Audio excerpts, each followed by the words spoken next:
Hey, my name is Mitchell Woolhoff, and today I'll be presenting my project on assessing the financial and situational viability of solar PV systems at large mines.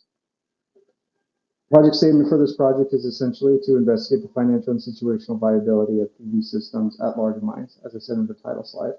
This will be done by analyzing two mines. One is the Fort Knox Gold Mine, which is in Fairbanks, Alaska, and the second is the Freeport-McMoRan Baghdad Mine in Yavapai County, Arizona, which is an open pit copper mine. These two mines will give a diverse analysis of how different mines can benefit from PV systems using both sides of the spectrum in terms of solar radiation that they receive, helping to test the theory that PV systems are good for all mines around the globe.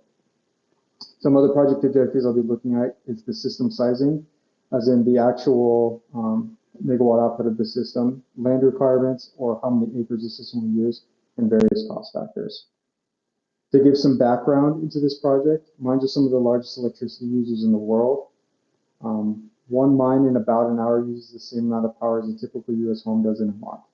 As more equipment shifts to electric, like these electric shovels that you can see here off to the right, the demand that these mines have for power is going to go up. This heightened demand will give them higher electricity bills, and they're not cheap already.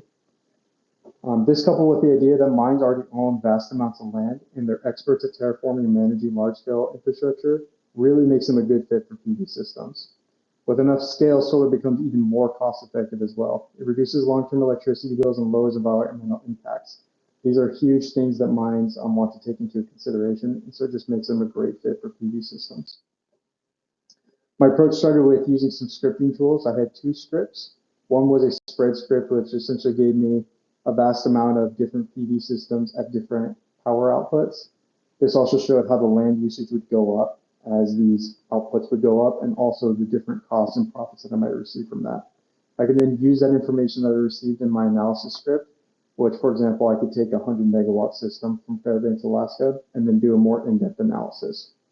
The in-depth analysis looked at how much energy the system would produce over its lifetime, how long it would take to pay for itself, and how much profit it could make. It also looked at land use, yearly energy output, and maintenance costs. This allowed me to go into my feasibility screening, where I confirmed that it was financially and situationally feasible for these mines to have these PV systems. And then this helps to test my conclusion, to test my hypothesis rather, and evaluate how these PV systems might function with the mines. This is a breakdown of how the scripts exactly work. I do have some variable parameters that I have here on the slide, just to save time so I don't have to go through it one by one. But essentially starts by loading in the weather data. This is then used to do a solar resource analysis where heat map is produced, showing how much solar resource the modules are receiving. Then simulations are run. It starts at the mine's current energy usage and goes up to 10 times that amount to get that spread analysis. For each size, the power output is calculated, the number of required PV modules is determined, and yearly hourly output is estimated. I then use this data coupled with the idea that the solar array is probably going to experience a 0.5% performance loss due to system aging to calculate the lifespan energy output that these systems will have. I use 25 years as a rough estimate for the lifespan of the mine. Land usage is also estimated using a standard of 3 square meters per installed watt.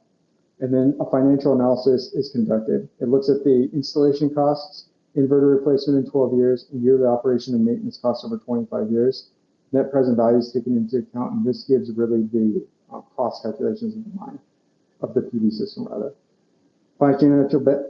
Financial benefits are also calculated by estimating energy savings from on-site use and income from selling excess energy that's exported to the grid. Total system profit is the combined savings and income minus all costs. And the break-even point is also written down. I then took all this information with some outside parameters. Obviously, these scripts cannot take everything into account.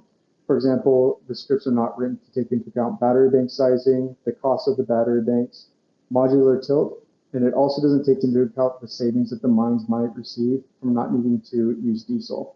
There's other factors such as weather, how remote the site is, the condition of the current electrical system, and the goal of the project. Overall, these are all taken into account to select a proof of concept system size that is then used to see the feasibility of a PV system at that mine.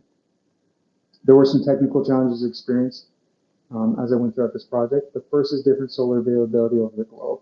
I tried to select two mines that were at different ends of the spectrum of solar irradiation radiation that they received, so that we could really ensure that on both ends of the spectrum and possibly everything in between, PV arrays would be good for the mines. Land availability is also an issue. Here in the top right is a picture of like a bird's eye view of the Fort Knox mine. All of this land here is all tailings, which is essentially their waste product. It's these large rocks, millions and millions of tons of rocks over hundreds of acres that aren't really good for anything else except for possibly a solar array. There's also desaturated pits where you could put solar arrays inside of the lips, and there's also hundreds of acres of just unused land. Typically, the mines own this land because they might want to, in the future, dig out mine ore, but they could, in theory, be good places for solar as well. There's also high power needs for these mines. Battery banks would be a great resource for this, especially for their power needs during night. However, the high power needs will also give great savings to the mines as well. And then these mines are also located in tough environments that gives greater wear over time. So higher operation and maintenance fees were taken into account in this analysis as well. Here's a solar resource assessment that the scripts gave me for the two mines. In Arizona, it was shown that the modules received about 2 megawatts per meter squared per year, and Alaska had roughly half of this. This is pretty self-evident as Arizona has high summer peaks and moderate winter lows, where Alaska has very low solar radiation in the winter and only moderate solar radiation during the summer. Here's the minimum sizing analysis for Fort Knox, just to get into the actual breakdown of how these systems were sized. Here on the right shows a breakdown of the different spreads of PV systems over different megawatt outputs. In green, this is the land usage that those PV systems would use as they get larger and larger. The system shows that the minimum size that the system would have to be for the PV system to be profitable in Fort Knox was 155 megawatts. This came out to 436,508 modules over 550 acres. I took this information as well as a few other factors, such as battery banks. I am assuming that they'd want a larger system size so that they could store energy in the batteries to use during night. Additionally, higher module tilt will mean that there'll be less power output, so we'll want a larger system. And then here off to the right was land usage. I said for Fort Knox, they have hundreds, if not thousands, of acres of tailings, and this would be a great location for them. Taking that information into account, as a proof of concept, I sized a 250 megawatt system. Here is the energy, the power output for every year, for every hour of the year for the mine. The red line shows the 35 megawatt electricity usage of the mine. So everything above it up here, this is just excess energy that the mine could either store or sell back to the grid for additional profits. In my case, I just sold this power back to the grid. This 250 megawatt system came out to 704,045 modules, and it took up 887.26 acres. I didn't want to use too much land, so this was roughly the size that I thought could be sized for Fort Knox to be profitable and also situationally beneficial to the mine. Here's the total energy, excuse the writing, here's the total energy over the whole course of the 25 years, showing the 0.5% degradation. And then this leads to the cost analysis for this PV system. This one specifically has a payback of 22.33 years, which is very close to the lifespan of the mine. However, from the perspective of a mine, it would essentially be saying that over 25 years, they paid $0 in electricity. And they would even get a $58 million profit on top of that. So they'd be able to avoid some of their diesel costs, and they'd also be able to avoid the inflation that comes with electricity usage.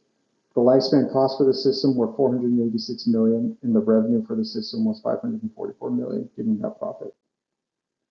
Here's the minimum sizing for Baghdad in Arizona.